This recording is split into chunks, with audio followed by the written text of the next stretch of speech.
work that we're doing here is not going to stop when it comes to these type of discussions. It's going to be for us and by us here on this platform when the media is telling us to look the other way. Your support is what helps us move forward. Join patreon.com/like it or not. Help us grow. Like it or not, y'all. Y'all know what time it is. It's time for Like It or Not. With Rebecca Azor. Let's start this damn show.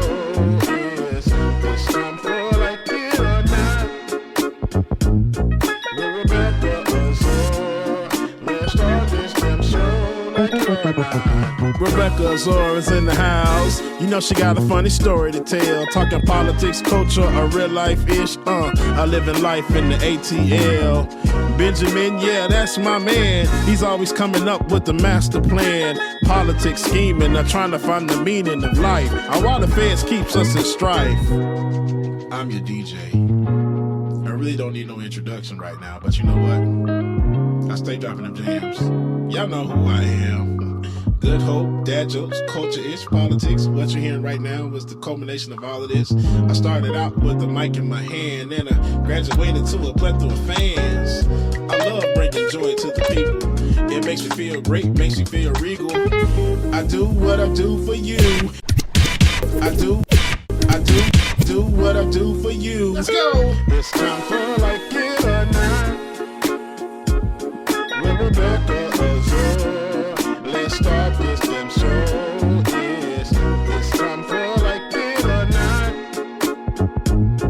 With Rebecca Azor. Let's start this damn show.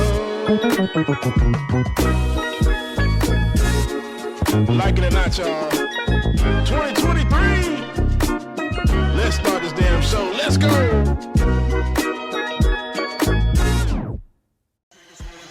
Like It or Not starts now.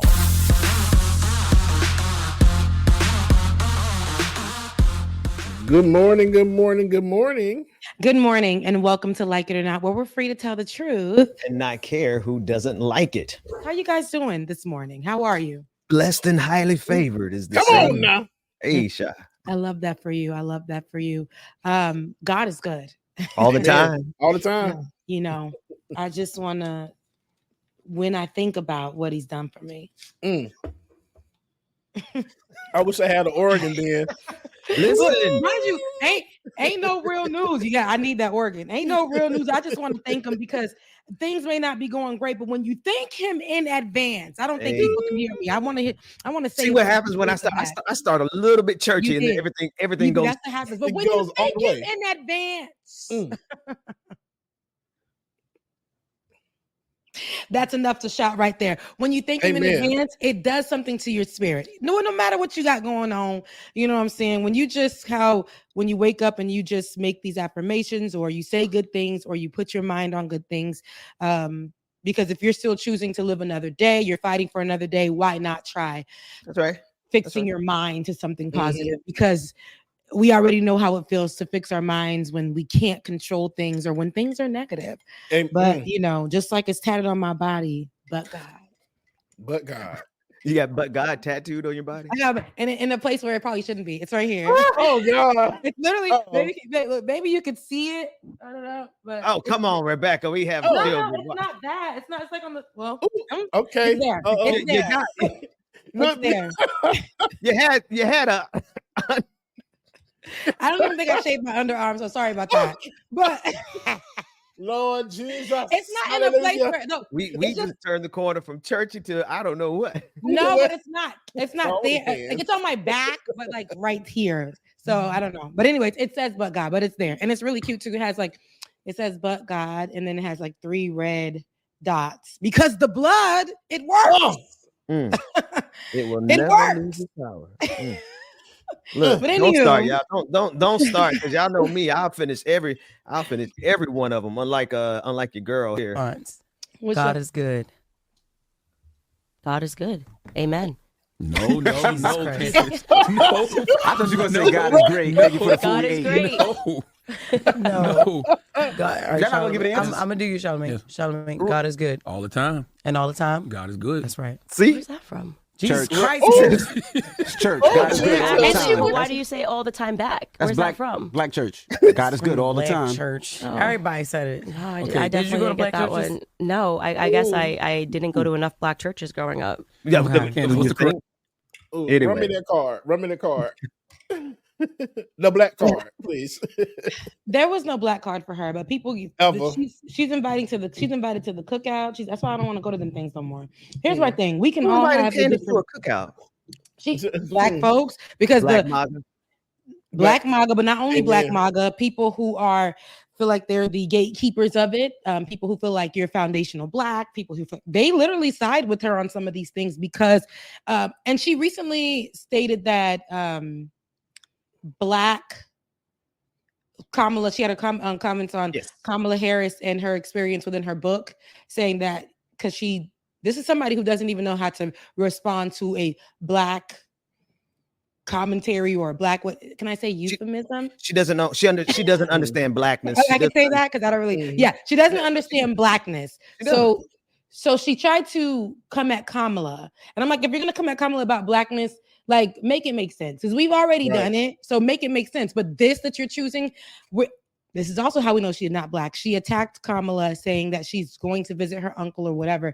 I think it was in New York City with her mom, and it was a Black person in the picture, and Kamala was a little girl, and everybody was like, but honestly, we have people if audience members throw hands in the chat, if you or anybody if you're Black went to go visit your parents' friends and they was like, this is Uncle such and such, this is Auntie such and such, because that was your parents' best friend or friends of a friend, and they were your uncle, they were your aunt, their kids were your cousins, their kids were your god sisters and brothers. So that's how you know Candace Owens ain't Black enough, because I'm pretty sure Candace Owens got some play aunties, cousins, friends that are actually family friends that are more family than your auntie in the next state is or whatever. That is just what it's about.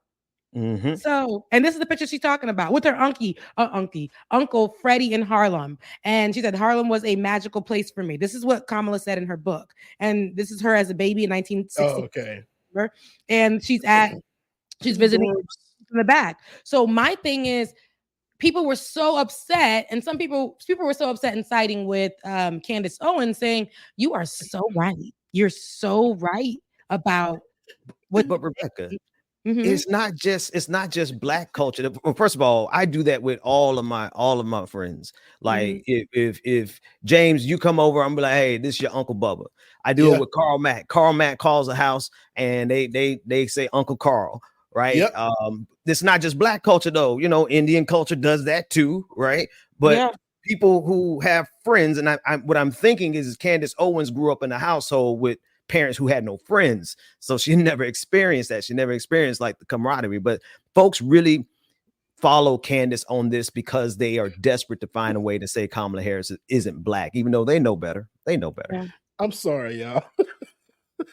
I'm laughing because these comments over here is tripping me out, especially from Cyrax the Dragon on Twitter. I guess he says, I'm out. I can smell sulfur from Satan in this broadcast. Talking about licking the three demon worshipers on the screen. Who said this?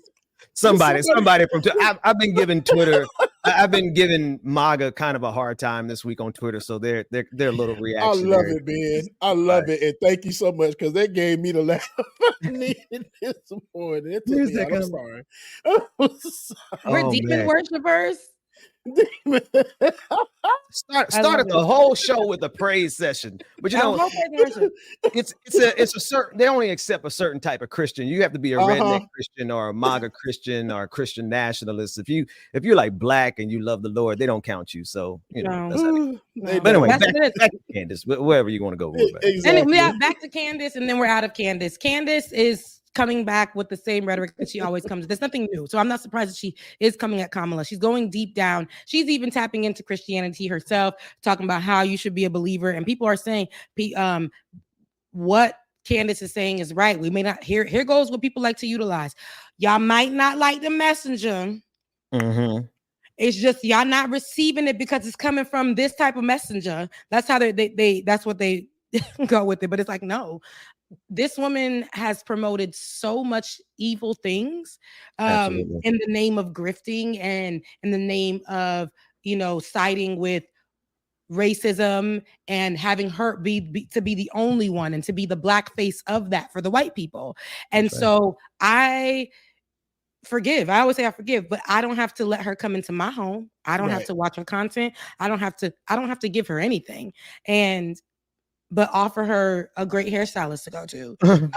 Other than that, that's it. I think she's beautiful. I think that but when you are ugly inside, that's all that I will see. I'm not going to be like everybody. You always want to give Kanye a pass, right? And we all will do that. We were the ones giving Kanye a pass too. We said, come and be healed. Come back. Let us wash you in melanated, water. Let us do what we need to do. Let us forgive and let us see the change in you. But that's the thing. Y'all not asking to see the change. Y'all just inviting them into every black space, including Candace Owens, and saying we need to give everybody a voice. No, everybody doesn't need their voice to be amplified because what they do is come onto your platform, say something that sounds good.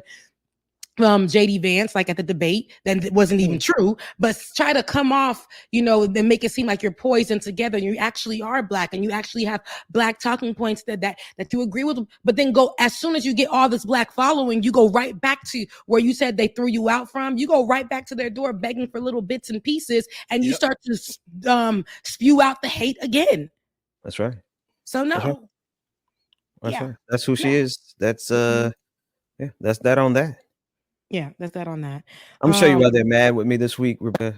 Please do, because I want to see. Because I know you don't make no trouble online these days. No, I just have y'all seen this video? This picture. First of all, it's a video, but I shared this, and I don't know how many thousands and thousands of views it has. But this is what you look like being a black MAGA in his red hat, getting his head beat by a white MAGA. Both of them wearing MAGA, but this is the fight that broke out, Ben. That's that fight broke out in at some event. They were vendors outside, and Trump's rally. My black man got Trump rally. It was a Trump rally. This is so they're upset about this and a couple other things, but they'll be all right. Wow. It's nothing new. It's nothing new. Not they get mad at you for posting it. Yeah. Well, I'm ripping throats and Then so you're telling me that's what did it for them? Yeah. Because I put commentary with it. I did a video about it. I'm like, be honest, my boy, because I don't think that's all that did it. It's the same. It's really no difference. I mean, I just had like a 30-second commentary basically saying this is what you look like being a black MAGA. That red hat ain't gonna save you.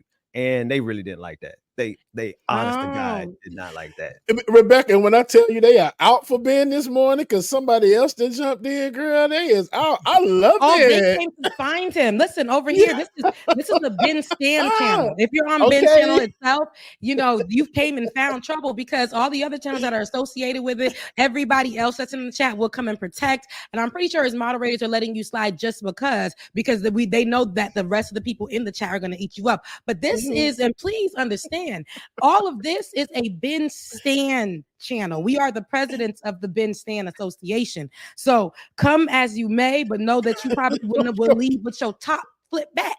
You will not. You will. We say, come as you are, but you will not return the same. I tell you that. My boy, you will not return the same. And let the church say, Amen. Amen. I think that we can go and veer in, and I know that you do have the video. And if you guys may allow me to, let's talk about the debate, and then we'll go right into. No, you know what? Let's go to Ta-Nehisi. I always say Ta-Nehisi, but I think it's Ta-Nehisi. When I look at the name, it's been enough years. I should know that man's name by now. The letters start flipping. I'm like, is it Ta-Nehisi, Ta-Nehisi? But thank you so much, beloved. Was on CBS Mornings and was promoting his latest book, The Message by Ta-Nehisi Coates. And I think it's easy. We'll find out right now. Right. But I'll say that while he was discussing it, he was actually discussing Palestine, the people of Gaza, and one of the new hosts of CBS, the morning show, actually was going in on Mr. Coates and was saying that basically, why are you trying to make Israel to be a country that doesn't need the same empathy that Palestine is getting from you? Why are you not talking about what happened in Israel as well? The kids that died in Israel, all this other stuff. And let's take a look at the interaction specifically, because I want you to see how these white hosts, he just got onto this show. He's a filler. He was a filler, and now they put him in position. But Ta-Nehisi has been doing this for a long time, to the point where even the host, right, the newer host, says, "I know your work. I know you. I read your stuff. I actually know you very well.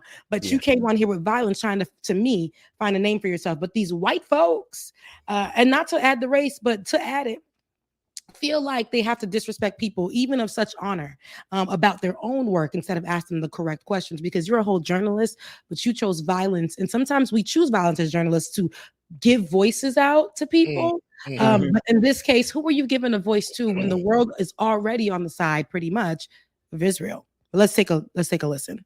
And this is the whole thing, so we're gonna have to start and stop. We're gonna start and stop and have our conversation. Right. So be patient with us, because it's about 6 minutes. I don't think I'm gonna go through the whole thing, but let's get through it together. Yeah. It's so much of everything that is around us. The Message is a political book. It argues that much of our politics actually happens before we walk into a voting booth, that our choices around us, that who we believe is human, who we don't believe is human, what policies we believe should be in the world, which policies we don't, are actually shaped largely by writing and the stories we tell. And so I believe that writers, and particularly young writers, have so much to do in the politics and in this time when, obviously we have so much conflict and there's so many quote unquote issues to be dealt with. Ta-Nehisi, I want to dive into the Israel-Palestine section of the book. It's the largest section of the book. And I have to say, when I read the book, I imagine if I took your name out of it, took away the awards and the acclaim, took the cover off the book, the publishing house goes away, the content of that section would not be out of place in the backpack of an extremist. And so then I found myself wondering, why does Ta-Nehisi Coates, who I've known for a long time, read his work for a long time, very talented, smart guy, leave out so much? Why leave out that Israel is surrounded by countries that want to eliminate it? Why leave out that Israel deals with terror groups that want to eliminate it? Why not detail anything of the first and the second intifada, the cafe bombings, the bus bombings, the little kids blown to bits? And is it because you just don't believe that Israel, in any condition, has a right to exist? Well, I would say the perspective that you just outlined, there is no shortage of that perspective in American media. That's the first thing I would say. I am most concerned always with those who don't have a voice, with those who don't have the ability to talk. I have asked repeatedly in my interviews whether there is a single network, mainstream organization in America with a Palestinian American bureau chief or correspondent who actually has a voice to articulate their part of the world. I've been a reporter for 20 years. The reporters of those who believe more sympathetically about Israel and its right to exist don't have a problem getting their voice out. But what I saw in Palestine, what I saw on the West Bank, what I saw in Haifa in Israel, what I saw in the South Hebron Hills, those were the stories that I have not heard. And those were the stories that I was most occupied with. I wrote a 260-page book. It is not a treatise on the entirety of the conflict between the Palestinians and the Israelis. But if you were to read this book, let's take a pause right there, really quick. So go ahead, Ben. You can go ahead and start. No, well, I mean, I feel free to take it away. But I mean, the premise of the question through this entire video, Ta-Nehisi, he just devastated the journalist's false premises. Like, the guy kept setting up frames that usually are stumbling blocks. And what I mean is, like, this conversation about Israel and Palestine has been a difficult one for anyone on both sides, but particularly people coming from the Palestinian perspective. And I'm so glad to see Coates back, because he does a masterful job here of breaking it down. He said, first of all, this is not a treatise on the whole situation. This is not a book that's trying to be to cover the entire framework of the last 60, 70 years of conflict there. He's specifically trying to give voice to people who are voiceless. And I love the way he put it. He said, listen, if you're wondering why I'm taking this particular message, it's because this is the message that is not being seen or heard by anyone in mainstream media, which makes his role, Ta-Nehisi's role, so important, because literally no one there has been no one able to get this message onto mainstream outlets the way he did. And that's exactly why he wrote the damn book. Mm-hmm. Yeah. I think that when what we're seeing is there was, and maybe the host has ties to Israel in some way, shape, or form. I didn't go and do my research on that, but there is a passion there. Understandably so. Actually, no, because Israel does have a voice and has a voice and has so many people with megaphones on their behalf, larger groups of people. So we've had to take to social media when the media was actually cut in Palestine to give us information of what was going on. So to bring out this type of news, and which is super unfortunate, we don't like to hear. That's why we are saying cease, stop it all, because with nobody on any side of it, and we can say that we can agree to that, period. We do not. We speak against any type of violence on both sides, right? People should be protected. There should not be a war right now. We condemn Hamas, but we should also understand the amount of people who have no supplies, no real army, no hospital, and the amount of people that have been killed there. I just saw this on in an article. The amount of people that have been killed there in comparison to the people in Ukraine, and there are less people in Ukraine. I think it was something like that. Have been the percentages, yeah. The percentage was way high, and so just to put that in perspective for you, the people are dying at this moment as we're speaking and we're having conversations right now. They are trying to obliterate Gaza. Israel has their forces and they're armed and they're allies. Who are the allies fighting on the front lines for Gaza?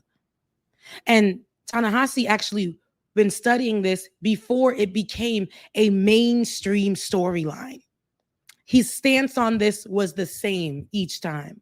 So before a lot of people were privy to what was happening in Gaza, he already seen this coming and he already has been speaking and investigating and studying this. So he's not, as I've been saying, new to this. He's true to this. That's so right. If you do know him, Mr. Journalist, right? If you do know him like you say you do, you would understand that. If you are familiar with his work, you would know that. So to question why he didn't add Israel in the same light as Gaza, because that was not his point.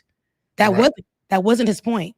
His point was to do exactly what he did, and that's what was needed. Mm-hmm. Yeah.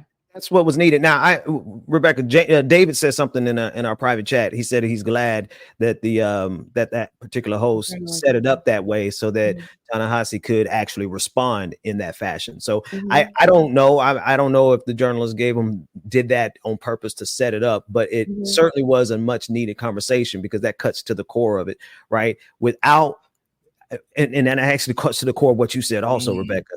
This isn't a war in Gaza. This is not a war in Gaza. This is a slaughter, right? There's no standing army that has any remote capabilities of standing up against Israel as if it's an actual war. This is how you have the situation where we stopped counting at 15,000 children. 15,000 children killed, and then they cut off reporting. We don't have any more new numbers. Do you know when it was 15,000 children were killed in Gaza? 7 months ago. So no telling how many children are killed at this point. And so when you have that situation, it's so asymmetrical, every day you're going to hear the narrative of Benjamin Netanyahu about why he's doing what he's doing in Gaza. You're going to hear that on every single major network. Of course, I'm grateful to this brother for using his capital because he's really, I don't know if he's going to get blacklisted, but people, they are attacking him now. And it's a good chance he probably won't get many invitations back. So he's using his last bit of political capital, last bit of media influence, and he's using it on behalf of the Palestinians. And real quick, so somebody said in the chat that the news anchor has an ex-wife and 2 children that live in Israel. And I just fact checked it, and yes, he does. Since why this is probably why he's so biased and so passionate about the questions that he's asking or what he's saying. Yeah, I mean, he's being protective clearly, but you knew who was coming in. And while I do respect the conversation going where it went, because, you know, we needed it, right? Allegedly. But I feel like if he came for this book and he came for that and you already coming in hot, maybe you could have started with that as somebody who has ties to X, Y, and Z. Here's where I stand with it. You don't just come in and force somebody. It's like, here we go. Here's this is the internet energy anyway. We get on the internet, and because we're in this particular space discussing this particular subject, here comes somebody that's coming in on the opposite side of the situation and saying, well, why didn't you include this? That was not this tweet, this thread, this picture, this post, this whatever was specifically for my Black brother or my Black sister or my Haitian person or whatever. It was not for you in this place to come over here and tell me why I didn't add this particular. That was not this is not the reason. I chose this marginalized group and this marginalized conversation because this is what I've been studying and this is what I want to get out there. Everything else you can find is not limited for Israel. You can find any news you want to when it comes to Israel, inclusive news. So here is my choice. So it could have been, I think, to give context in this, it should have been as somebody who has ties, children, to, you know, and I respect your work. Seeing it, you know, having that would have been a better conversation, because no matter how people would be like, well, he has to be unbiased, he's showing bias here clearly, and he's doing it in a tone that's very aggressive. When we continue the video, you're going to see how he gets a little bit more aggressive. It gets a little bit more aggressive. You can continue, David. Wondering, why does any of Israel exist? What a horrific place, committing horrific acts on a daily basis. So I think the question is central and key. If Israel has a right to exist, and if your answer is no, then I guess the question becomes, why do the Palestinians have a right to exist? Why do 20 different Muslim countries have a right to exist? My answer is that no country in this world establishes its ability to exist through rights. Countries establish their ability to exist through force, as America did. And so I think this question of right to Israel does exist. It's a fact. The question of its right is not a question that I would be faced with any other country. But you write a book that delegitimizes the pillars of Israel. It seems like an effort to topple the whole building of it. So I come back to the question, and it's what I struggled with throughout this book. What is it that so particularly offends you about the existence of a Jewish state that is a Jewish safe place and not any of the other states out there? There's nothing that offends me about a Jewish state. I am offended by the idea of states built on ethnocracy, no matter where they are. Muslim included. I would not want a state where any group of people laid down their citizenship rights based on ethnicity. The country of Israel is a state in which half the population exists on one tier of citizenship, and everybody else that's ruled by Israelis exists on another tier, including Palestinian Israeli citizens. The only people that exist on that first tier are Israeli Jews. Why do we support that? Why is that okay? I'm the child of Jim Crow. I'm the child of people that were born into a country where that was exactly the case, of American apartheid. I walk over there and I walk through the occupied territories and I walk down a street in Hebron, and a guy says to me, I can't walk down the street unless I profess my religion. I'm with another pastor. No. I want to. This is very, very important. It is extremely important. Let me lay it down. I'm working with the person that is guiding me is a Palestinian whose father, whose grandfather and grandmother was born in this town, and I have more freedom to walk than he does. He can't ride on certain roads.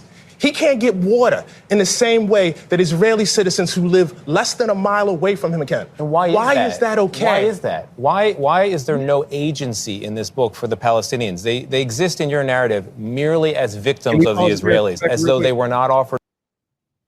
Because I don't want to go past the first part of that second clip. Yeah, come on. Because this is something I gotta say, I have never thought about it in this simple context that Ta-Nehisi just put it in. It's not a question of whether or not a nation has a right to exist.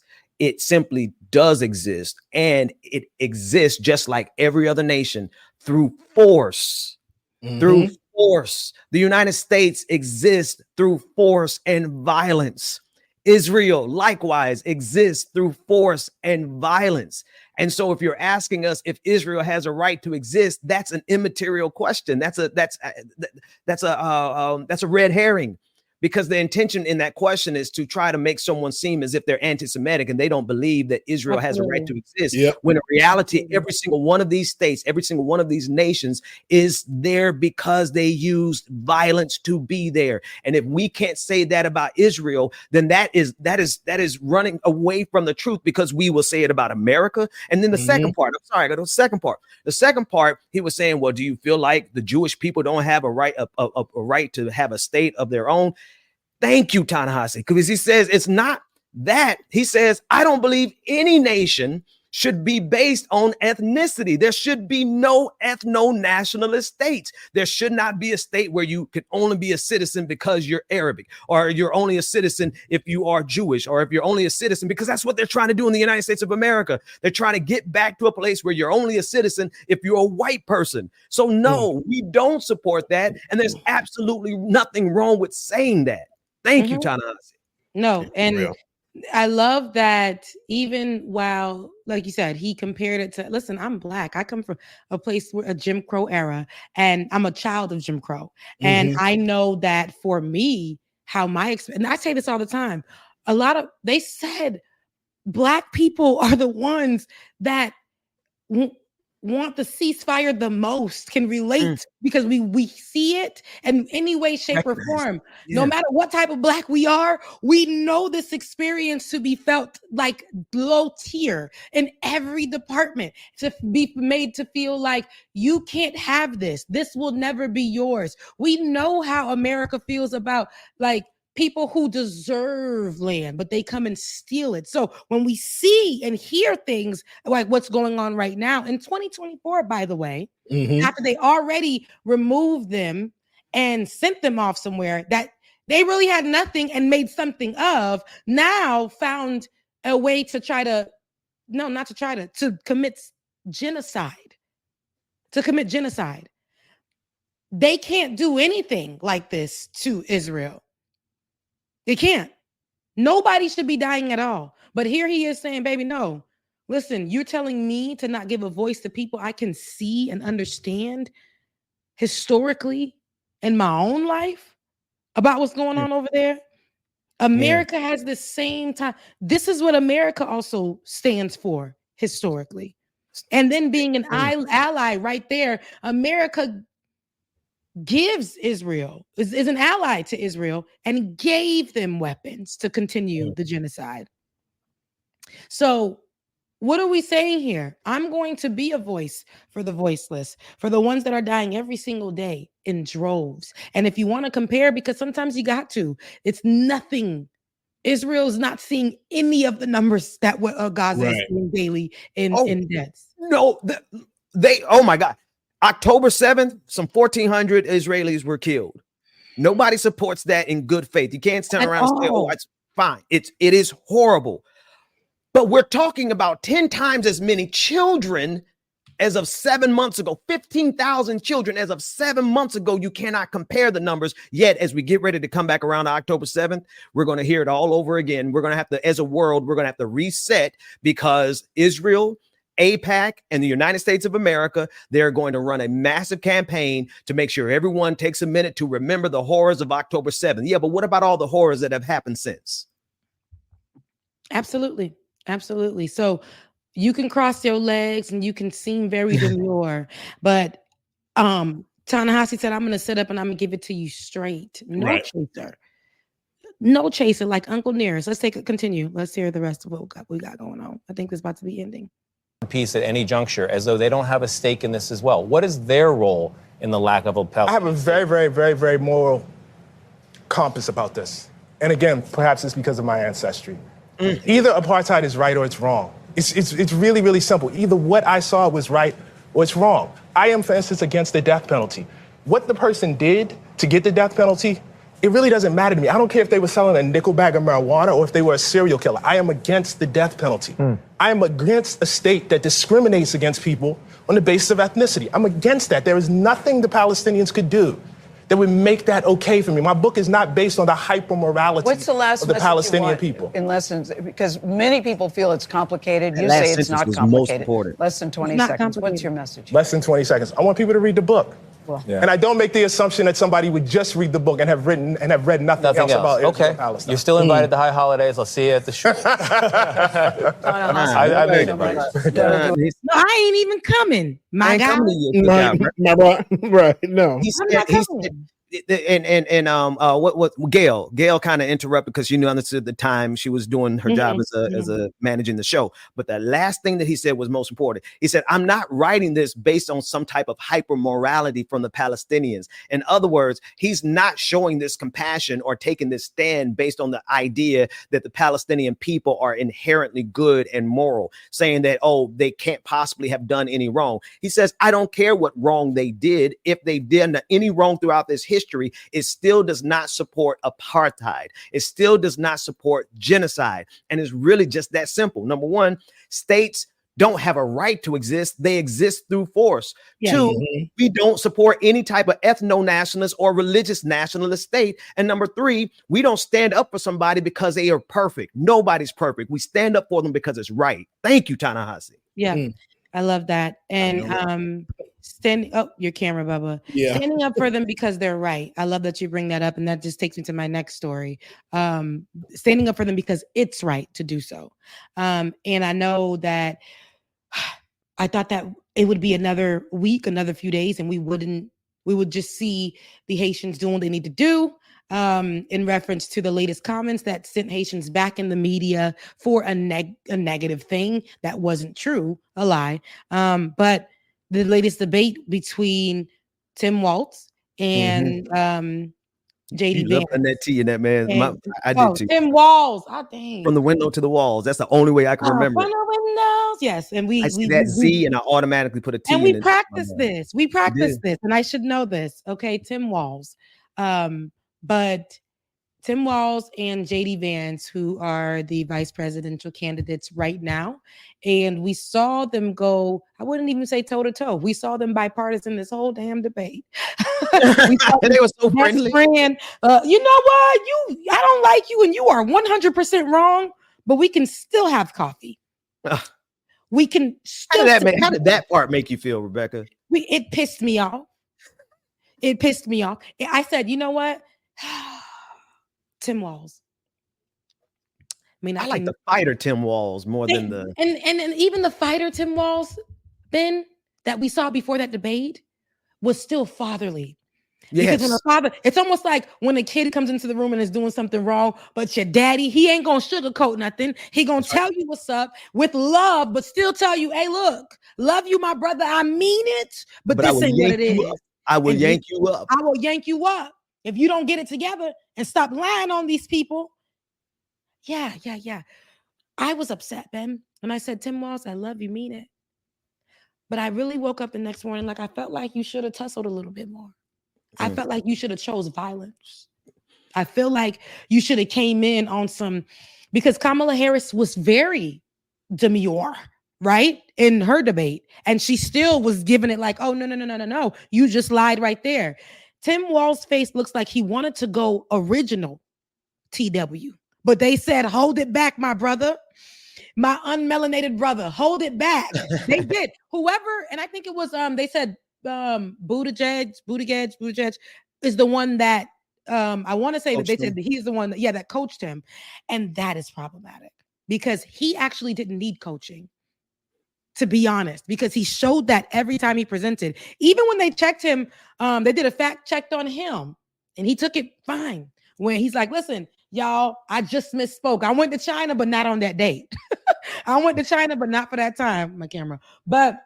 What I wanted to get to, what I want to play was when the moderators actually chose violence, when they chose to fact check JD Vance on the Haitian immigrant comments that he doubled down on and where he wanted to say. So let's take a look at them, how the moderators actually had to step in and fact check JD Vance and how JD Vance threw a fit about the fact check. Governor, and just to clarify for our viewers, Springfield, Ohio does have a large number of Haitian migrants who have legal status.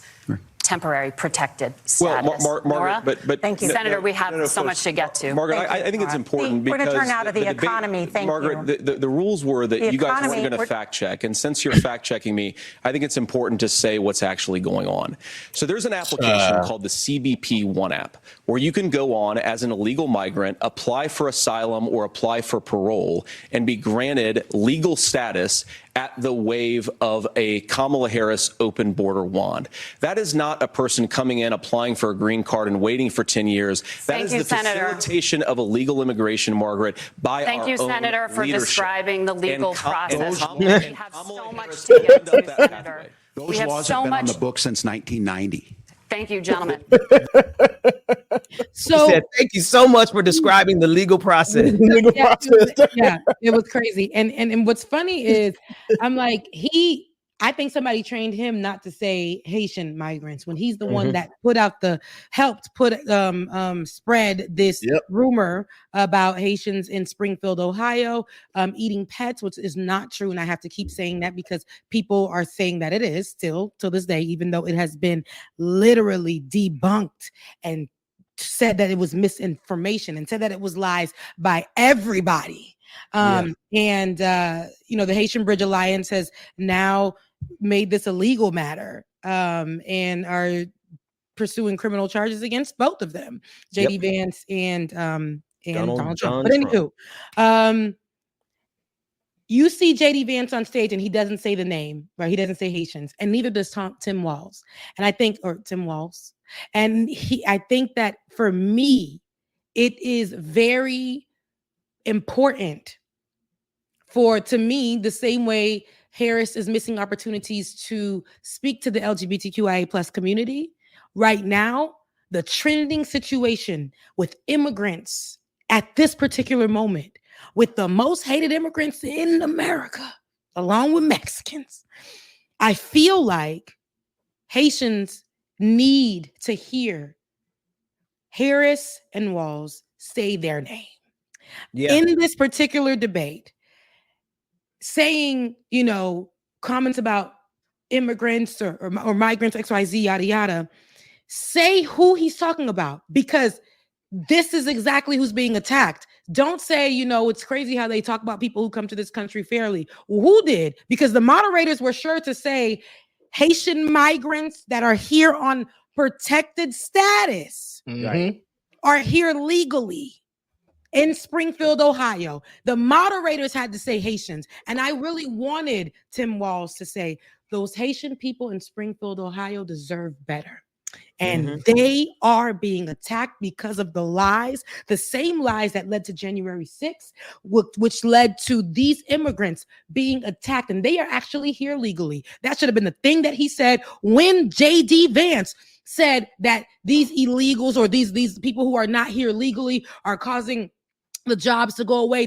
He's spewing the same thing, bringing drugs in the country. What he should have said was, hold on now, JD Vance, those Haitians that you have spewed lies about, those are legal immigrants. They're legal. Let's be clear. They came here through a system that worked, and they came here and worked and built up the community. I needed to hear that because the danger of those comments has been so grave. Has been so grave to the point where we're seeing more Haitians leave areas where they thought they were going to be safe to try to go find somewhere else to keep their head down. We're seeing KKK folks, and I said this in my video, but this just happened just yesterday. They're lining up and saying, keep America white or whatever. And Springfield, Ohio allies that are white are driving past like, stop saying that. Everybody deserves to be here. They're running amok over there because this man standing on this stage who thinks it's okay to put that out there, it's dangerous, it's troublesome. And then on top of that, just yesterday, Haitians had to hear the news that their protected status would not be renewed. They ended the program. So it's political. It's political. So when I do make my points about the right, do not think that I am just out here chilling with my arms or looking the other way about the left, because everybody can get it. Because when you're not actually speaking up on the issues that are happening right now as leaders, and these protected Haitians who have been here for some years now can now probably vote for your behind or not, or these Haitians who have been living here for a long time, their kids, cousins, friends, especially in Florida, we know the large amount of Haitians who are going to get together and come together and look for a reason to vote for you. They got to know that they're protected and their family members are protected. They got to know that when they're being attack like this, and this is not just a simple attack where it's just happening in this area. This was a worldwide lie. That's right. And I'm gonna need, and it came from America. It came from a person who is possibly can be the vice president of America. So I'm gonna need my vice presidential candidate, and my presidential candidate to step up and say something. And say the names. Say it with your chest now. Say it with your whole chest. Just like when you in the rooms and the people are speaking and you can stop and tell people to give respect and X, Y, and Z and do all this. Please, for both sides, I'm tired of hearing about your families. My grandmother, back in my my mother. Yeah, your mom. My dad was a such and such. Who gives a damn? Because there are Haitian mothers and fathers and children and all these people. There are people in the LGBTQIA plus community where I'm not hearing them in these conversations that you guys are having right now. They got the wrong people in their ear. And when I say they, I mean Kamala Harris and Tim Walz. And I don't know who I was talking with one of our old producer, Max. I don't know if you guys remember Max. We called up this week, and he said he absolutely hated to see how they clipped Tim Walz's wings. And then I thought about that, and I'm like, somebody is in their ear. Somebody is telling them, don't be too hard, don't be too harsh. Make sure you don't bring it. And that's really stopping them from being as aggressive as they need to be in this moment, because we got two other clips, Rebecca, but the one you talked about with Donald Trump, who's actually just straight out saying he is going to revoke the temporary status, temporary protective status of Haitians. So now it's already moved. They said they want to deport illegal immigrants, but now they're going to start deporting legal immigrants. Yep. And we don't have people who are going to speak as aggressively against that as they are speaking for it, then we're in trouble. Yeah. And let's be clear, this is Donald Trump speaking on top of the Biden humanitarian parole program. It is shut down by the U.S. government. So that means that ain't no renewing this parole program for Haitians, Venezuelans, Cubans, Nicaraguans, and this began in 2023. So moving forward, it's only going to be offered to nationals from Afghanistan and Ukraine. And remember, this is the same type of asylum seeking and stuff that they've offered to, which they need, the Afghanistans and the Ukrainians. That's they need, but the same issues are happening in these other countries. Okay, it's happening there, but and this is my problem. I feel like this program just came out and they quickly shut it down under Biden. Then we have that's Biden, right? And mind you, what rings in my ear is still me hearing Kamala tell a group of immigrants, "Don't come, don't come." And then I hear here on the right, which we always gonna hear, people like Donald Trump and they're anti-immigrant. They've always been. They ain't never want no laws to bring no immigrants in here. It's keep it white, keep it white, and keep it white and keep it right. And so Donald Trump here now. So this is Haitians are getting this from every way. Donald Trump here now is coming in and saying as soon as he becomes president, he will send the Haitians in Springfield, Ohio, because of what they did with the city. He said he will sing them back to their country if he becomes president. Every single one of them because of what they did to the city. And caveat, let me put it right here. Let me put the asterisk right here. What they did to the city was help it grow. And this is actual and factual to the point where the city's leaders, the state leaders are saying what those Haitians had did for that dying city is something they didn't think was possible. They grew it. They grew it. Now let's take a listen to what this piece of trash said. Springfield is such a beautiful place. Have you seen what's happened to it? It's been overrun. You can't do that to people. They have to be removed. So you would revoke the temporary protected status? Absolutely. I'd revoke it and I'd bring them back to their country. So this is what I'm saying. This is what I'm saying. The misinformation just is getting doubled down. Have you seen what they've done to the city? And I think the journalists would have said, help it grow. Because that's actually keep fact checking this man. Fact check him every single time. Not play into the lies and the games because you need a soundbite. Let's get we need to start doing better on this. Do not help to spread the misinformation. Fact check, oh boy. That's your job. That's your job. Yeah, one job. And now it's this is dangerous. They're hearing about what's happening in Springfield, Ohio, and what he's doing is helping out the people that want the Haitians out. I'm pretty sure he's partnered with them white nationalists and all those people and helping. So if I become president, I will do y'all a big solid and get those Haitians that have grew that city out of there, because we don't want to make it a Haitian city. We want to keep it white. And see, that's the thing, Rebecca. They absolutely do not care that doing this will hurt the city of Springfield. They don't care that doing this will hurt the economy of Springfield. Doing this will cost the city millions of dollars in tax revenues. Doing this will cause all of those homes that Haitians are saving up their money and they're buying and they're renovating, increasing the tax value for the city. That's going to get devastated. They don't care that businesses that depend on these Haitians are going to be devastated. Donald Trump and MAGA doesn't care how much they hurt people. They don't care how much they certainly don't care how much they're going to hurt the immigrants. They certainly don't care how they're going to hurt marginalized communities, but they don't even care how it's going to hurt white folks in Springfield. Nope. And that's the thing. The white folks that are allies, the businesses, like you said, the business owners, the companies, all those things, they need these Haitians. They need them. They need them. Without them, their businesses go back to being, we're looking for people to work for us. We're looking for people to take these jobs. We're looking for people. And these are not bad jobs. These are just jobs they don't want to take. The community never wanted to take. It's like, I mean, what are we missing here? Okay, so I say this to say the danger of these comments from 2 weeks ago have led us to this place where he's doubling down on it. And y'all thought it was a joke. They've led us to we're looking at the scrambling, but not the helping from even the left. So this is what happens. These big issues are not only on the ticket, they may not be on the ticket, but they're right in our face at this time.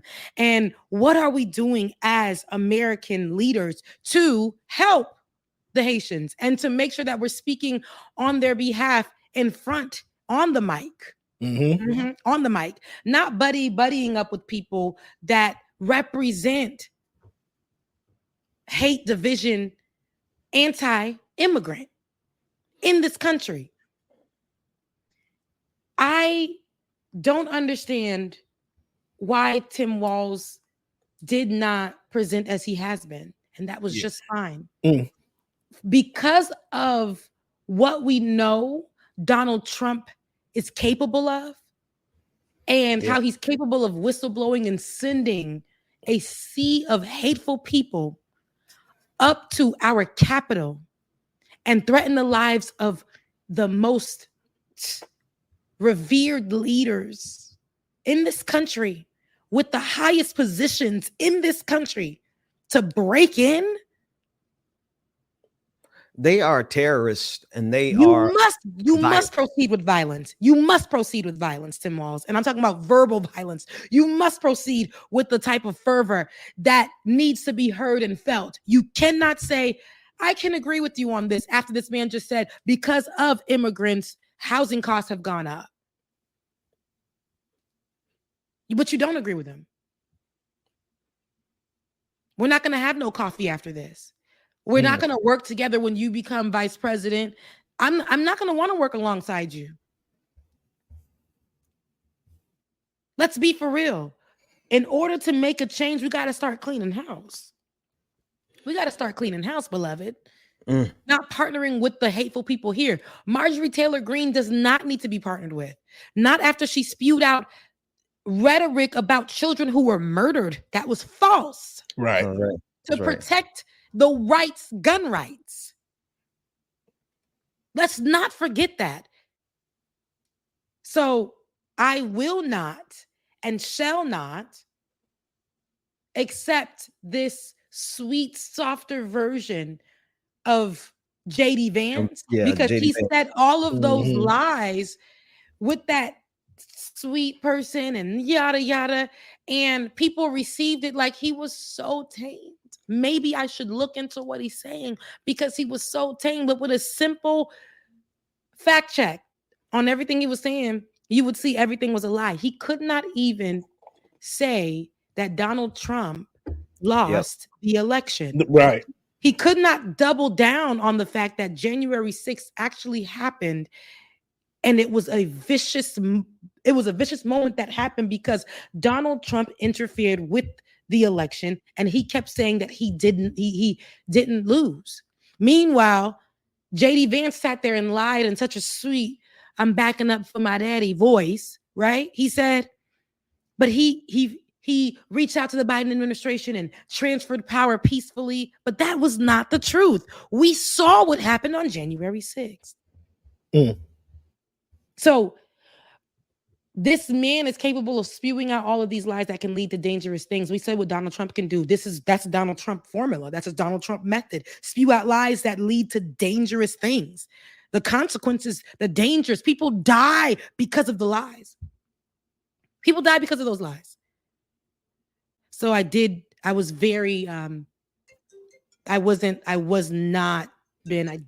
it at all, what I felt at that watching that debate. Not only was it a snorbore, but that was one of the other things.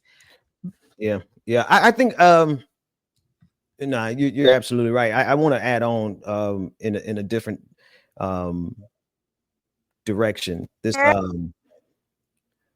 because this is a clip from someone who works for FEMA, and this speaks to the danger and the power of these lies. And so that was a lie over the last month, the Haitian cat lie that has led to now it's culminating with Donald Trump saying he's getting rid of the temporary protected status for Haitians who are here legally, right? That's how dangerous this is. And people's lives are in danger. In Springfield, their lives are in danger. In North Carolina this week, because of Hurricane Helene, the lie has been that FEMA is not present. The lie has been that FEMA has given money to immigrants and now they don't have any money for Americans in need. And the lies have gotten so big that government officials have had to step in and try to coddle Elon Musk, who is spreading these lies. Pete Buttigieg had to have a direct call with Elon Musk because Elon Musk is spreading these lies. You have people who are going there allegedly to help, and I'm putting that in air quotes because they're going there but refusing to work in coordination with the people who are coordinating the rescue efforts. And it really, I know that might be a little detail, but you have a guy who is flying his personal helicopter around in the airspace while military helicopters are trying to do rescue missions. And because he was ordered to land, they turned that into another lie, saying that the government's not letting us help. No, you are going over here to be performative and you don't want to work with the people who organize. So now you have all this chaos, millions of lies. And now the Republican government, the Republican mayors and city officials, they're like, hey, could you guys slow down with the lies? Talking to MAGA. Can you guys slow down with the lies? Because you're hurting us. You're making this more difficult. You're impeding our efforts. And you know what MAGA does? They double down even more. And so now this clip is really short and it doesn't really say a lot, but she's fact checking. She's from FEMA. And FEMA is having to take resources to fact check the lies of MAGA, Donald Trump in particular, because the lies are so powerful, it is hurting their rescue efforts in North Carolina in the aftermath of Helene. Nation Center. There's a rumor out there that FEMA is only providing survivors with $750. This is not true. One type of assistance, serious needs assistance, does provide survivors with $750 for essentials like baby formula, food, water, medication, and other essential supplies. But there are other forms that you may qualify for after you apply for disaster assistance. You can receive things like temporary housing or home repair costs. For more information, click the link. So here they are. Go ahead. You understand. No, but yes. And what's crazy is I was just reading, and that's why I didn't even repost it or anything. And this is from respected news sites. This is from respect. They were they were carrying the lie. Because we got to be careful. This is misinformation. FEMA had to come out and say that's not true. Literally, the title of these things were FEMA only giving $750 to X, Y, and Z. Republicans having conversations and videos where they're like, this is all that they're going to get. After saying this is all they're going to get for $700, they're only going to get $750. They put Kamala Harris, who is over there speaking and tying the two together. And so it makes it so believable, which is really, really tough. Because I'm glad that a simple video from FEMA having to fact check. We're in the business of fact checking these days, but it's sad that our supposed leaders who are supposed to help make the rules in these places are pushing out the misinformation. Mm-hmm. And I'm pretty sure the Florida and Georgia, who has leaders that love to bow down and carry the Trump method as well, and who utilize it for their place in office, to stabilize their places in office. But I love that. I'm pretty sure that they were spewing out this lie as well, that $750 will be allocated to you guys for the damages, strictly for Hurricane Helene. So yeah, sorry, Ben, go ahead. No. And here's the other thing. You can't win with these devils because first of all, officials in North Carolina asked that none of these politicians come to their cities until they could get some of the infrastructure rebuilt. Entire bridges are down, entire cities are wiped out, and every single first responder is trying to save lives. But when you get someone like Donald Trump, who showed up like this the day after, right? Then you have to deal with Secret Service. You have to deal with local and state police. They have to coordinate to make sure the caravan is nice and safe. So they had to take resources away from rescue operations just so that Donald Trump could get there and do all of his photo opportunities and all of his photo shoots. But now watch this. When Joe Biden came to the city after he got clearance from the city to say, come, and from the state say, come on down. What do you think they complained about then, Bubba? They complained about the fact that because he flew in, airspace had to be cut off and secured. And they were like, look at Joe Biden. He's impeding rescue operations. So first it was Joe Biden didn't get here soon enough. But then when he showed up, they complained about the fact that when he came, it impeded rescue operations. There is no satisfying these people. You're damned if you do, you're damned if you don't. And that's the entire point. And they don't care how many people get killed in the process. They don't care how many people are lose their mind and do something violent because they were following this misinformation. You have people like Laura Loomer who are literally telling folks in North Carolina to not follow the directions from FEMA. She's saying, do not follow the directions from FEMA. So she is going to get somebody killed, and they don't care because it's all a part of their strategy. It's all a part of their Trump method. Rebecca, I love that phrase. Yeah, no, but that's what it is. And I didn't even know that she was saying Laura Loomer was adding to the conversation, but I'm not surprised. These are people that are coming out of nowhere and leading the conversations, but are going to lead people down paths where they don't get help listening to her, or where they're hurt. That's what I was saying. Understand why the rhetoric of these people, the popularity of these people, what comes out of their mouth, the misinformation is always going to lead to danger.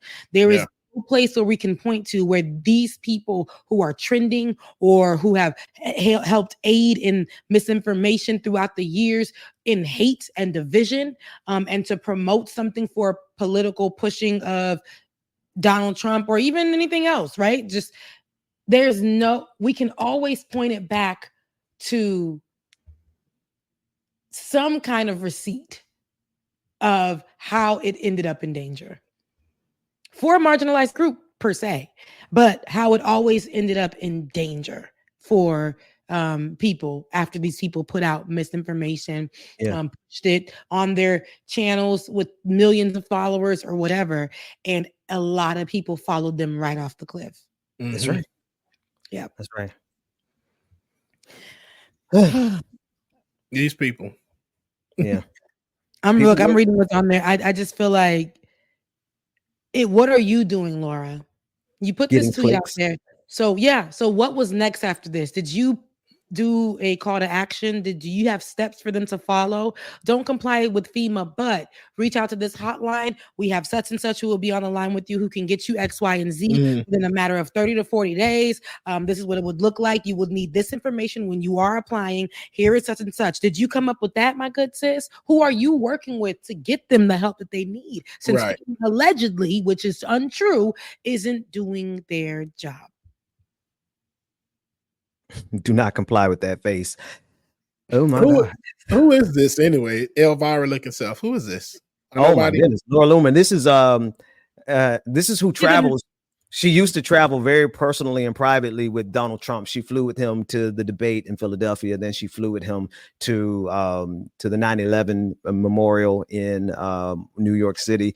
And she is the one who has very close, intimate pictures with his hand around her and her breast resting on him. I mean, it's side piece. Piece. I don't know about that. I'm just going to describe it, but allegedly. But I mean, it look like it's given piece of a side piece in between. It's given. He done grabbed her by hers, and thank you. I was about to say that. Thank you for saying that for me. Okay, and then because we're not seeing that same kind of interaction with him and his wife Melania, who has now actually.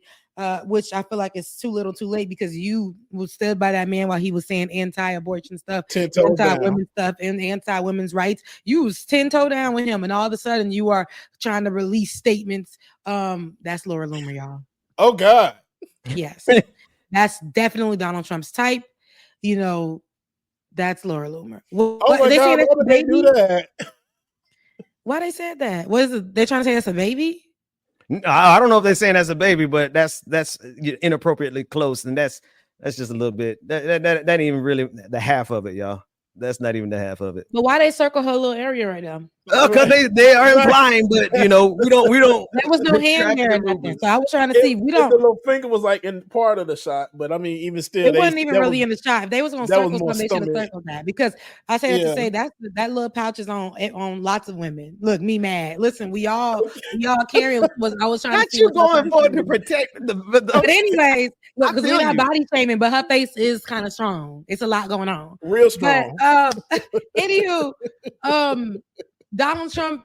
Wait. You want to see how strong? Hey, I'm so sorry. I wasn't gonna keep going, but here's the rest of it. Wait a minute. Is that a weep? Film. That's the last one.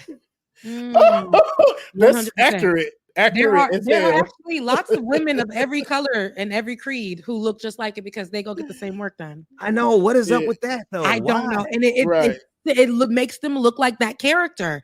It makes them look like, is that Saul or something? Saul from Saul. It makes them look like that character.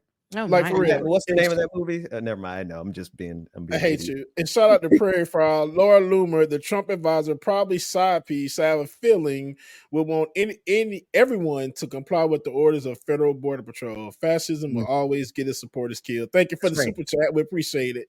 That's the part right there. They will get their own supporters killed, and they don't care. Some people just have to be sacrificed for MAGA. Yeah, no, it's true. And we're gonna see Laura Loomer but for so long. The same way we saw a lot of these type of women come through. She's gonna be here, but not as long as they used to be here. So, oh Lord, not face stronger than hot leather in the sun. That's some strong. That's strong. That's strong as hell. That's strong. That's strong. But y'all know what? You brought up some, like, one thing I realized, like, damn, I haven't seen Melania in a long time, Rebecca. I've seen her the other day. It's just like, damn, I ain't seen her in a minute. No, we seen her the other day, though. She's been out and about. They forced her. She's like, here, damn, here I am. Here I am. I am Melania. Here I am. Here I go. She's like, I fight for the rights of women. Yes, Rebecca, wait a minute.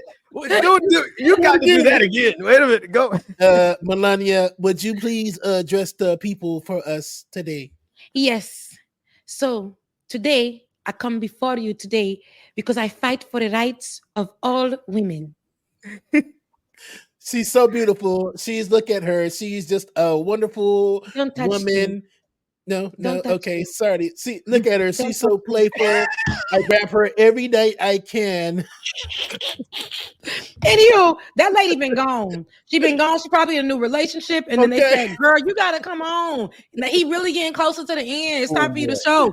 And she said, I am going to support women in this moment. I'm going to come out and actually support women. But it's some like, sometimes it's a little too late. Now, God forgives. Look, here she go.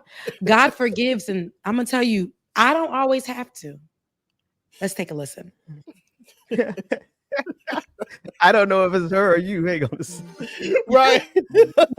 Individual freedom is a fundamental principle that I safeguard. Without a doubt, there is no room for compromise when it comes to this essential right that all women possess from birth. Individual freedom. What does my body, my choice really mean? What does it mean, sis? Not her selling her book with her name on it. Not the book at the end. Look, wait. Where did she get that book?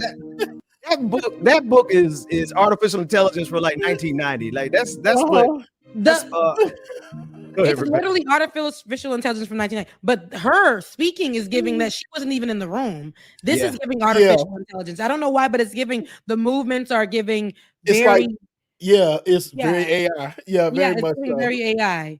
But what's scary is how much you sound like her, Rebecca. That scared me because I never tried it. Mind you, I never did that before. I never tried to speak like her. And y'all know I mimic everybody and everything. I never tried with her. So that kind of scared me a little bit too. But anywho, Melania, sorry, girl. Somebody else's table. And I know they got it for you over there on the right, but you really trying to dip your way into some, I am a woman's rights person. And what does that look like? Go get my book and I'll tell you more. Because she didn't tell us why. She didn't give us anything. She didn't tell us why. So at the end, when she's like, what does that look like? Girl, we asking you. Why you all of a sudden coming over and talking about you about the, what's the, give us the answer. I don't want your book. You don't want it. You don't have the answers. Wait. Anyway, look like somebody cheap perfume about to come out. Melania. Exactly. By Melania. Melania. No, she could never. Melania. What do you think that would smell like? Melania Musk. Yeah, don't ask me. Wet cat. Oh, Lord. I said, not that cat, y'all. Jesus. I wasn't even thinking about that cat. I was just thinking about the traditional egg. My God. Anywho, the last thing I actually wanted to discuss was something, and I can't remember it, but it was on the brain. What the hell was it? It was something I wanted to discuss. It's gonna come to me. Was it about politics? I don't think so. I think culture or living life in the ATL. 2023. Because it's really 2024 and we at the end and we still didn't get an update. But the end of 2024. That's crazy. What was it? Well, why you think about that? Shout out to John Amos though. Did y'all see that story? What part of it? Yeah. I know he passed away. It's so much, especially like the part I saw. Okay, it was August when he passed away. Then to come to find out that it was some of, I guess, people that were around him that were keeping away from the rest of his family. Like his family found out when we found out. His son. Okay, so his son actually. So you're talking about that. So People Magazine actually spoke with his son, and his son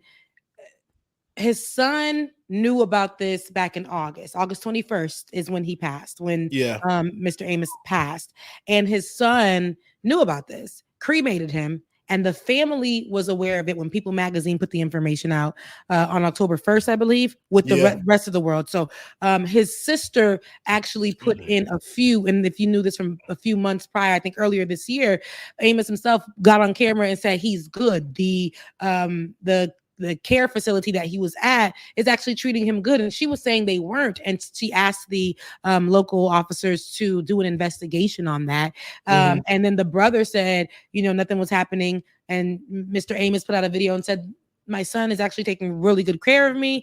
But that was not, she felt like there was elderly abuse happening and he wasn't in his right mind to answer any questions or whatever. But the police officers had then said the investigators had then said they didn't find evidence enough to support her claims. And so, but I felt like, and this is just, now here's my personal feeling, to find out that your father or family member died with the rest of the world through People magazine on October 1st, and to know that he was, I think, allegedly cremated almost immediately. So that means they went through the end of August, all of September, not knowing, but to the world was presented this news on October 1st. That's so crazy. I think that was, that was not right.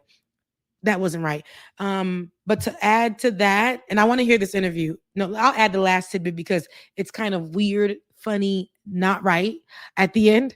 But I want to play whatever this interview is. Believe this is his daughter speaking about it. I feel robbed of any chance that I had left to speak to him. Shannon, when is the last time you saw your father? I saw him in the hospital in June of 2023. I had to sneak into the hospital because my brother had assigned himself a new power of attorney. I got in, I saw him in the hallway. We had a brief conversation, and then I was escorted out by security. Wow. That brother is the estranged Casey Amos, John's son. Shannon and the entire group here believe he manipulated his father, John, in order to control his money and benefits. Shannon also accused Casey of elder abuse. Her own father made the same accusation against her in this video, which was posted by Casey. I had some ongoing issues with my Casey daughter, being his son, who I feel has taken advantage of me. Why would they scare me like that? Right. Because they investigation into extra without charges. John himself I'm doing some dad jokes this morning, yeah. Doing well.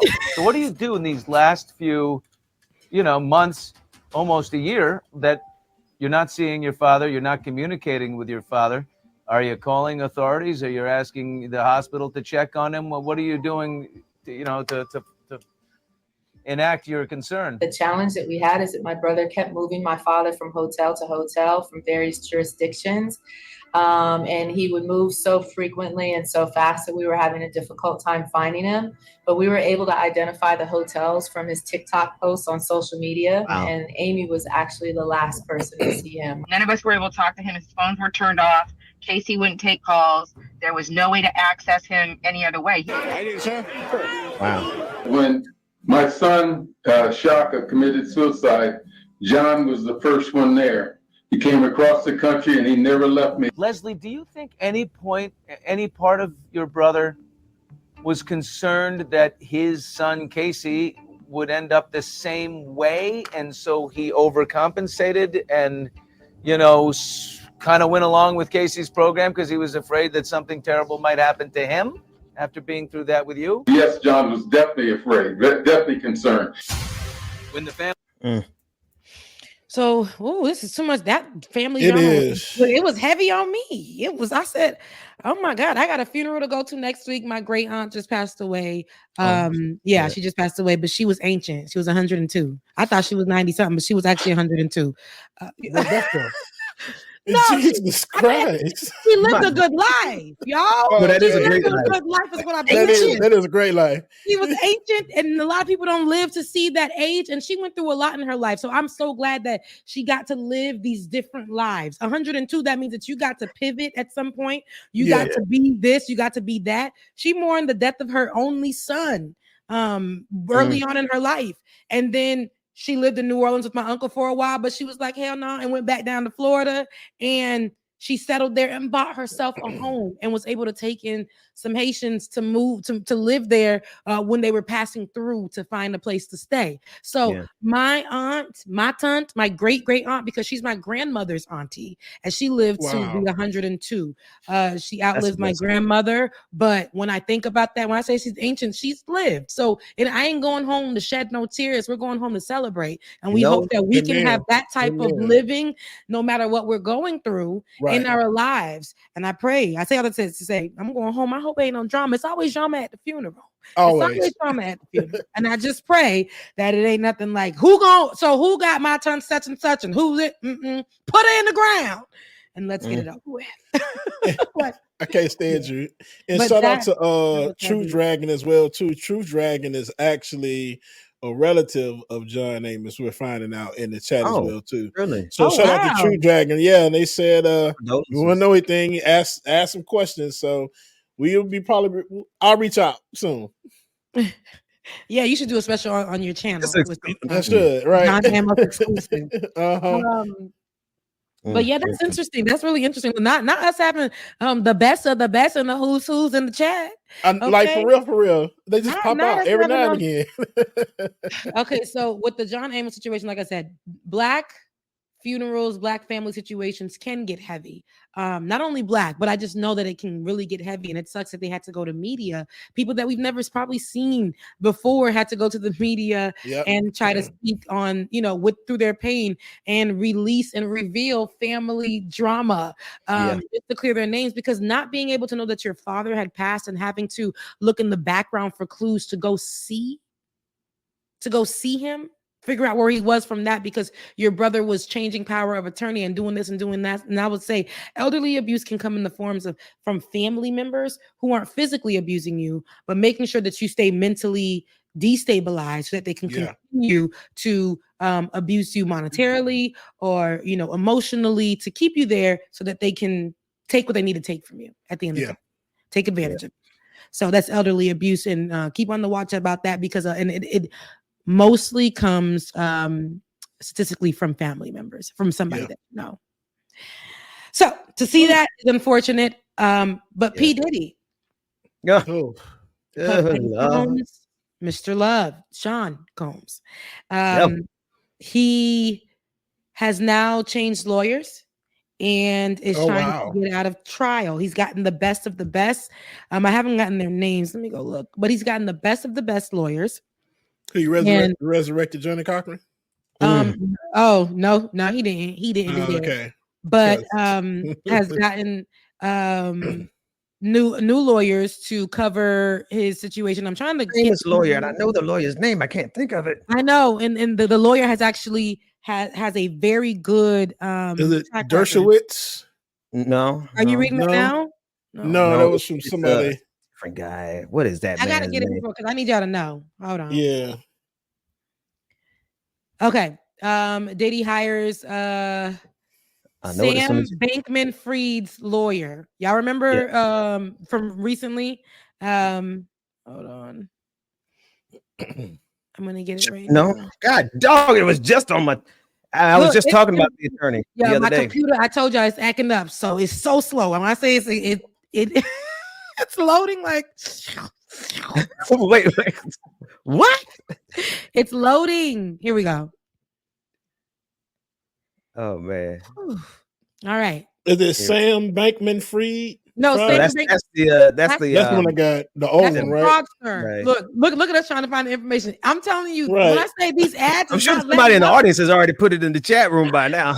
These ads are not letting up for me, y'all. Alexandra Shapiro. No. Okay. Is it Shapiro? Well, if that's what you see. That's Anthony what it is. Rico. Let's go with Anthony Rico. Okay. Anyway, he's a celebrity attorney. Anthony Rico is. Hold on. Anyways, yes, but added two people, a woman and a man. These people are known for their track records, and I'm trying to get it, y'all, but this is my computer about to fry. Because I didn't want you guys to go with other names, but two new people, and has added that because he doesn't want to go to trial. He wants to actually handle this outside of the trial date, or go home before the next trial date, and he's pushing for that. However, get out. He thinks he's going to get out. Did he? He believes he's going to get out with these new lawyers who have great track records for getting them out and to stand to wait for trial. But as we know, the reason why he's inside is because the judge had ruled that he is a threat to society. He's a danger to society. Yeah. And so that's why he remained in jail. So my thing is, as I actually talked about, because I know that I brought up celebrities who were trying to say, Diddy was trying to buy such and such. And as we know, Diddy was pushing to do, and Diddy... No, baby. No. Diddy did those things. Did he do it? Absolutely. from what we can see evidence-wise. Evidence-wise. Today, baby. Evidence-wise, we can see that he's done these things. Also, there are people. That's what I wanted to go to. And Ben, if you can do me a favor and head over and get the clip of the Breakfast Club discussing the two new lawyers on the team. Okay.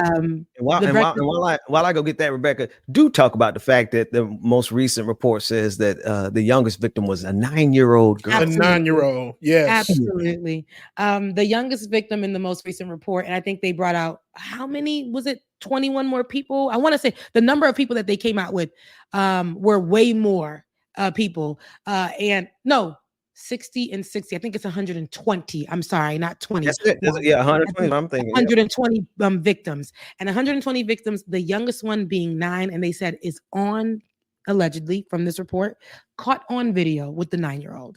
Wow. So, with that being said, people are out of their minds for trying to say, without us even taking this into the courtroom or whatever, already taking away the accusations from these victims and saying, how can that be? The Breakfast Club being one of those. The Breakfast Club having the conversation, but also showing us where they are in where they stand with it. Particularly Charlemagne speaking almost in a way that's, to me, unintelligent, because I've seen his work and I know what he can do. And I think he's a very strong journalist, especially at times, commentator at times. Yeah. But here is where he's actually falling off. This is not the first time, and I respect Charlemagne and his work, but hearing him say, why would they create a hotline with just anybody calling in and choose the people having, he said, how do we get a fair amount of 60 men and 60 women in this report? No, gay. Gay. And let's take a listen. Oh, you got it? You see it already? All right, here we go. A Diddy situation, right?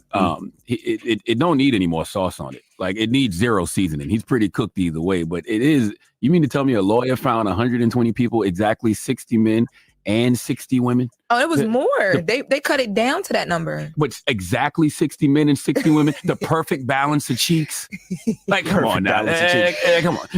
And then when you create things, when you say a 1-800 did Diddy rape me hotline, how do you expect humans to operate in good faith with something like that? Like, how can you go through those calls and pick who's credible? Talking about 20 years ago, I was in a club and he did it. Like, it's. I don't even. I'm just saying, how do you know that these people are making accusations in good faith? Like, you think that you put a hotline out in this era to the World Wide Web, hundreds of thousands, probably millions of people calling. You think people ain't playing? Because you have to. I'm just saying, how do you go through those things and pick who's credible and who's not? How do you get the job for the person that vets the diddler hotline? Like that, honestly, outside of the attorneys, they have to have help they're gonna go that do it. It's like, I don't know. What are the juiciest stories, perimeters? the stories that's going to hit the press, the stories that people are going to talk about. That's 9 times out of 10 what they're going to take. Yeah, it's just things like that which make it feels like it makes it. No, it does. It makes our judicial system a joke, and it ruins the validity of folks with real accusations. Exactly. And granted, again, these things have not been filed, so we got to wait to see what may be real, what may not be real. But it does. I wouldn't go if I was a victim. I wouldn't be a part of this like major lawsuit. It just looks. I'm not like calling a hotline. Yeah, but at all. The problem is if you are a victim, a lot of times you can't afford to hire an attorney. So usually. We'll do it for free. We'll do it on the strength of if we win, I get a third. That's why sounds so stupid, bro. No, they can't afford to pay for an attorney. And you see why the reason he's calling out these corporations and these pharmaceutical companies, because that's where he's gonna have to get the money from. Because Diddy ain't gonna have no money. Diddy's gonna be spending all his money fighting his criminal case and fighting these civil cases. This is 120 cases right here. That's about $12 to $20 million. Just him defending, just him having to answer those civil. But you see, they know what they're doing. Because look at us. And that's before trial. That's before they even go to trial. That's before anything is even filed. Yes. Like, there's not even a filing, and look how deep we had to dive into all of this. Y'all didn't dive deep enough because y'all would already know then that if somebody called this line, they're going to have to research and vet all of these things that they're talking about. And I'm sure that they're able to match up any claims that they get to videos that were found and put them things together. I'm like, come on, y'all. Like, as of lately, the Breakfast Club has been letting me down because they have been sounding so damn ignorant on a few things, man, and it's just like disappointing. Especially on LGBTQIA. It gives Charlemagne, and even though, like I said, I can say I don't right now. I don't respect what he got going on because he is helping to spread really, and with Just Hilarious, those people like are very anti LGBTQIA plus. And especially there's literally, they don't be doing nothing but living, and they're like, oh, why can't I say I don't like that? I like that women can say that they got periods. Like they got periods. Men don't like. Why are trans people saying that they got periods if you weren't born a woman? Like those kind of conversations. So they don't help in any of the conversations, especially as a Black program. I would want them to do better. But in this specific conversation, we know that Black men tend to stand up. We talked about how Boosie, we talked about how we even discussed how Faison Love, but it was the other rapper who used to date LaToya Luckett. I don't know why I'm not remembering his name, but him as well. So many rappers stood for Diddy before the footage came out, and then some even stood with him after the footage came out. So when we hear Charlemagne speaking right now, is he not remembering the footage in his mind? Is he not? Is that not something that he's thinking about? And it shouldn't be only that, but if people are coming out and saying that they were victims, let's wait a little. Let's wait before you actually take away their story from them. Let's wait until you're taking away their validation. But Envy understood a very good point and tried to go left with it, but still had to go back right. When the simple fact that a lot of these people, because of Diddy's power, had no way, some of them no knowledge of what they can do, but no way of going to tell their story to authorities and paying for it, or going to a lawyer and actually paying for the lawyer to get them justice. They did not have the means. They did not have, some of them, they had too much fear because Diddy instilled that into them as well. So understand that being a victim comes with a lot. And just because we know that's your boy, and we know, and Charlemagne, you're worrying about the fact that Diddy won't have money. But what about some of these alleged victims? What about some of them who had no lives, can't kiss, can't be intimate with somebody, or are ashamed of the things that they probably partook in with Diddy, or have been having this held over their heads for so long because of Diddy's power? What about those folks who couldn't move on with their lives? Yeah. Come on, because of what Diddy has done, or whatever they have allegedly been involved with Diddy. Let them tell their stories, and hopefully the courts, the judge, the judicial system will do what they need to do. But if there is video evidence, because the same way that the video evidence had to be very vital, and Cassie knew, and her dropping her information, and then dropping, or the hotel or whoever got footage of that video, dropping that video, they knew that it was going to be vital to her testimony, because even on paper, they needed to see it on video. But let's be clear, even after the video, so quickly people forget and start to be on Diddy's side once again. And this is what we're seeing right here at the Breakfast Club.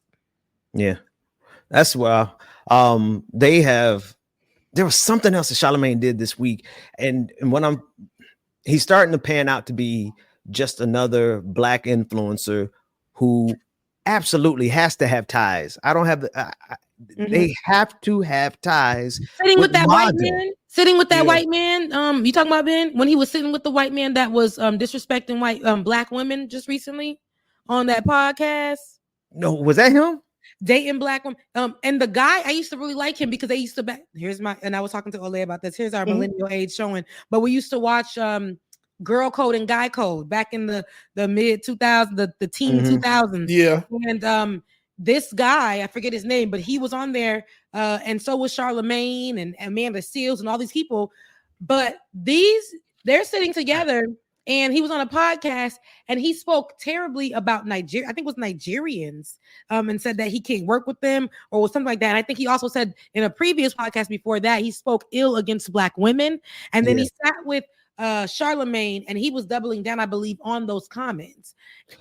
There's a coordinated set of Black influencers who are giving us MAGA.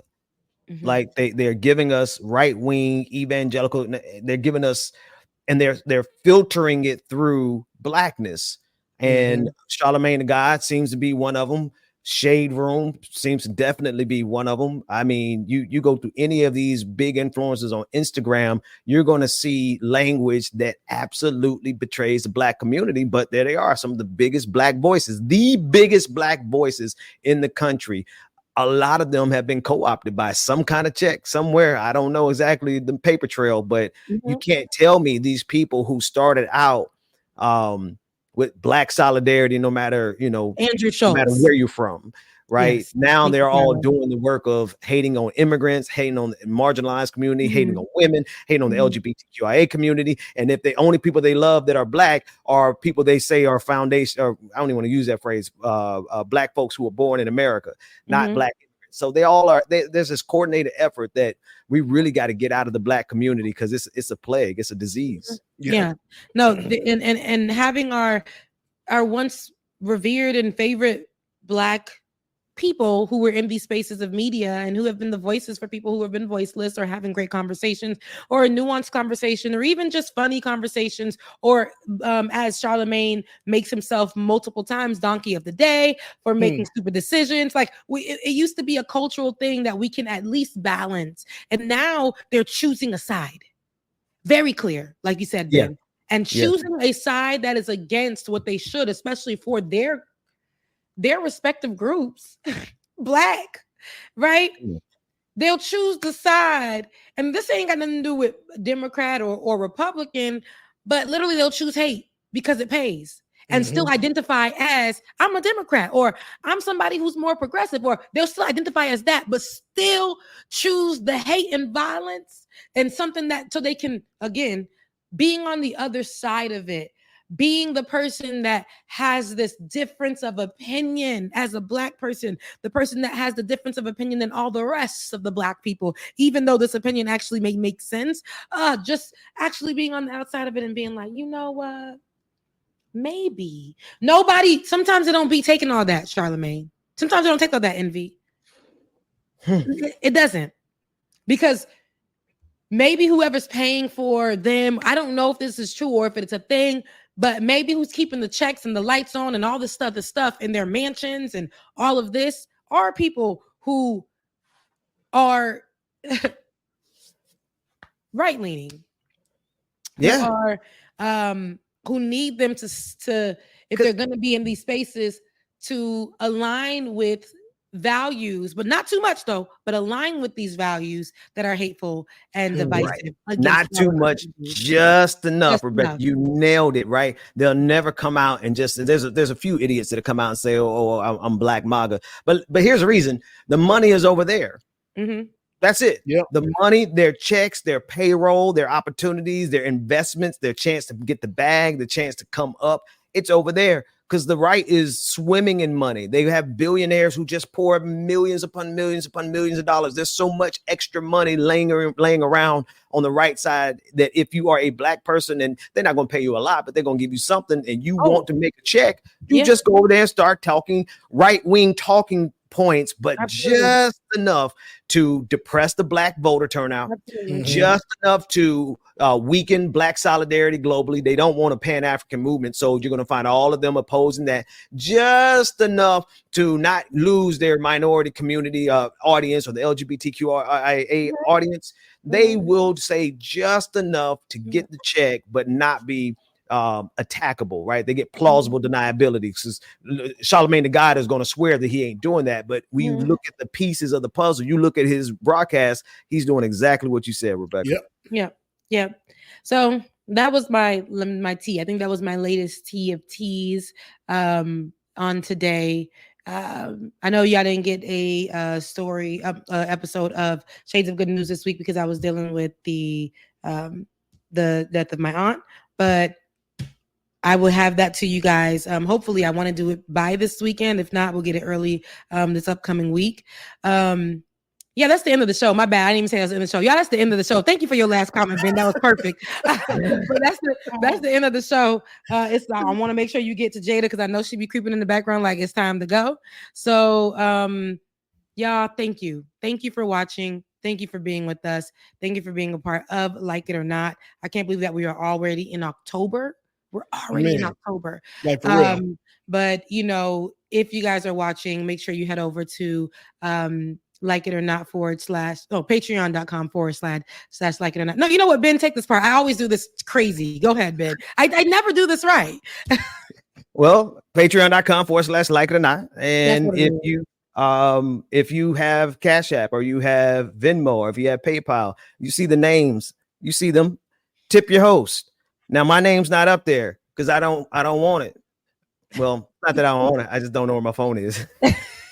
And I'm sure there's a lot of money over there I just never even got to, but I just like forget it. I don't need a phone. But right now, y'all send something to your host this morning. Support them because, like we said, the money is over there on the right.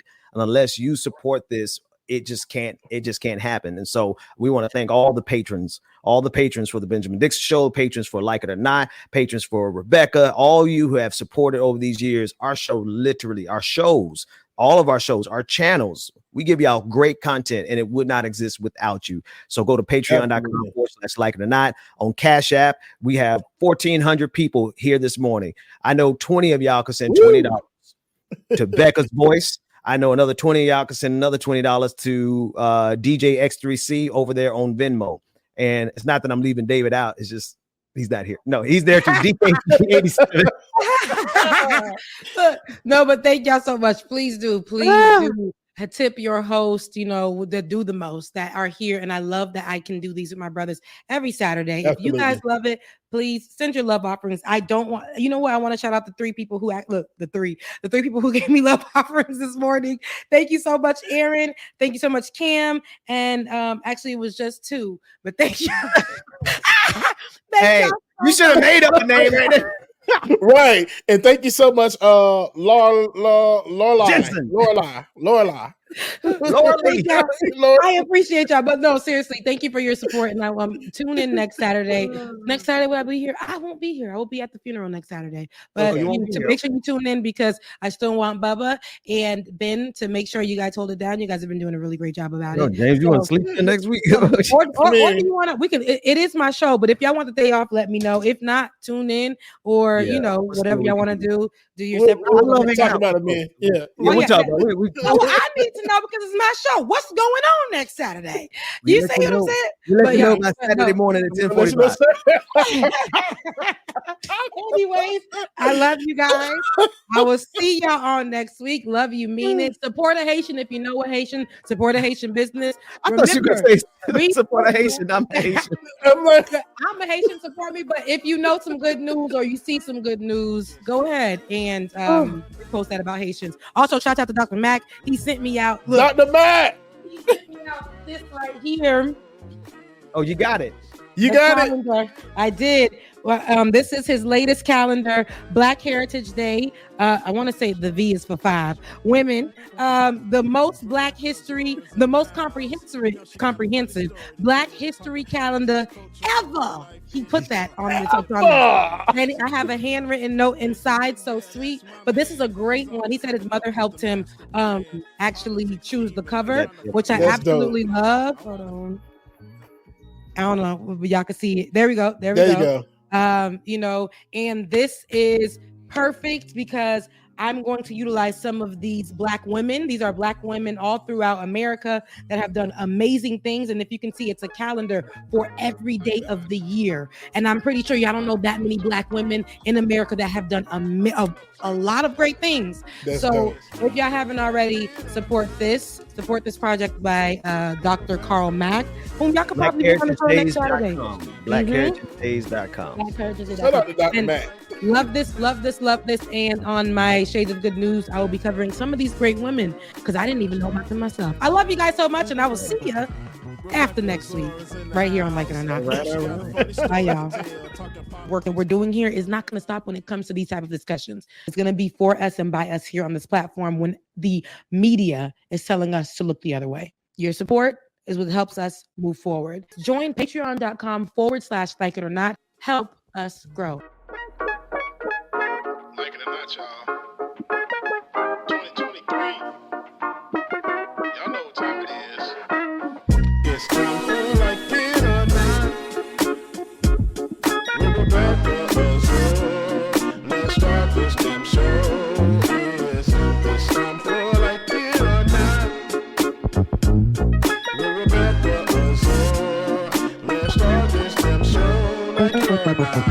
Rebecca Azor is in the house. You know she got a funny story to tell. Talking politics, culture, a real life ish. I live in life in the ATL. Benjamin, yeah, that's my man. He's always coming up with the master plan.